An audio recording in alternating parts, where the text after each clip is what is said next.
In today's video, I am going to be breaking down why Cade Cunningham is better than you probably think he is, because right now he's not playing the best that you've probably ever seen. In this first clip, when he receives this pass, he is being guarded by James Harden. From there, he does a quick jab, but he doesn't exactly go right away. So it's a jab, and then he finally goes after the jab. It's kind of a delayed jab and drive. When he does drive, what we do see is that he angles his body into James Harden, goes off of his left foot onto a two-footed essential stop. He does go right-left, which allows him to get more power towards that left side, but overall, he's able to go up with two hands and get that shot over James Harden. Now, we have to remember that Cade Cunningham is not the fastest player. Here, he's able to use angles as well as quick crossovers to be able to get a basket on Kevin Durant. So how he does this is he comes to a quick stop that essentially gets Kevin Durant onto his heels. After Kevin Durant comes and recovers with at least one step, what Cade Cunningham does is what all great basketball players do. They attack that top foot. When he attacks this top foot, he does a quick in and out dribble. We see that right here, which then gets all the weight of Kevin Durant onto that right foot. Cade Cunningham then attacks the rim on that right side, goes in for a two-footed jump stop.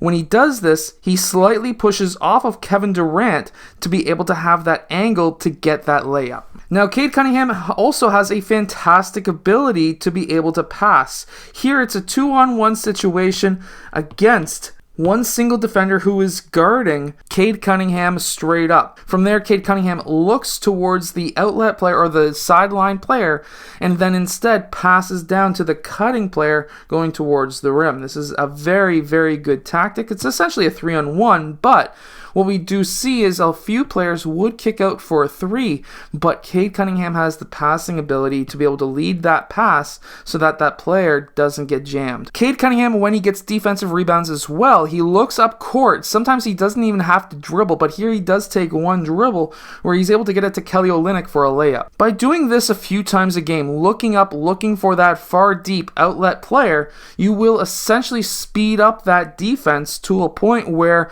they're going to get worn out much faster. He's also not a terrible defender either. Here he's able to keep his hands up in the passing lanes to be able to get that turnover. However, he does still make turnovers himself. He hasn't been playing the greatest, but overall he's a fantastic player. This is another skilled tactic. So here, Cade Cunningham has a defender who is sort of playing him pretty tight.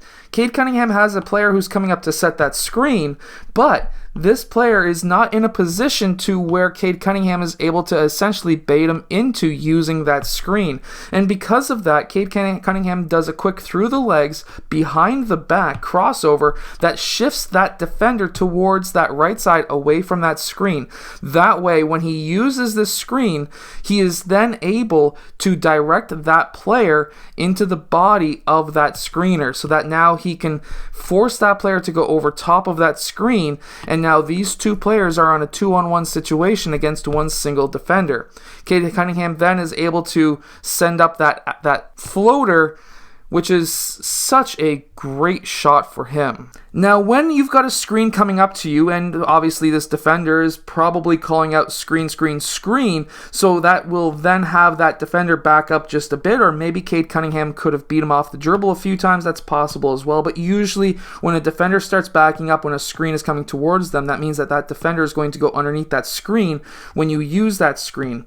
So what happens here is he backs up, and then Cade Cunningham just basically pulls up for a jumper because you have to guard him. Now, coming off of a staggered screen, this is actually a very good move. So here, when Cade Cunningham is coming up for this shot, he actually makes it look like he may actually pass over to that rolling player, which gets Joel Embiid to go and defend him. In which case, Cade Cunningham is able to go up for that somewhat kind of floater for that shot and makes it. Cade Cunningham is also very good when it comes to basketball IQ. Here he sees that he's playing up against the zone defense. Everyone's trying to pay attention to him, not allowing him to get to the basket. He has teammates who are able to read defenses, cuts baseline, so that now he's wide open. See, what happens against zones is when you drive the ball into the key, the baseline defenders, they tend to pop up away from the baseline. So these two players here in this case could have cut backdoor, cut baseline, so that they'd be open. One of them did and was able to get a slam dunk. Let's not forget that Cade Cunningham also has logo range as well, and that's good to see in a rookie. Now, one easy way to get logo range is to have a one motion jumper, just like Cade Cunningham has this year in the NBA, and he generally has a one motion shooter even back when he was in high school as well. And when we look at that shot, he has a very nice,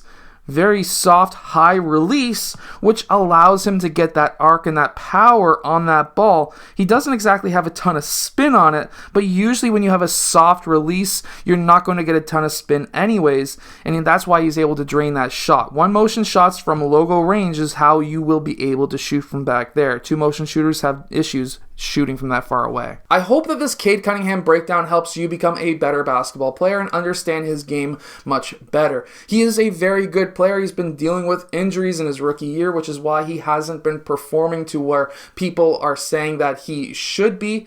So this video should help you understand the game of his, or at least his game, a little bit better, so that we can see that he's going to be a fantastic player going into the future. I'll see you guys again in my next video.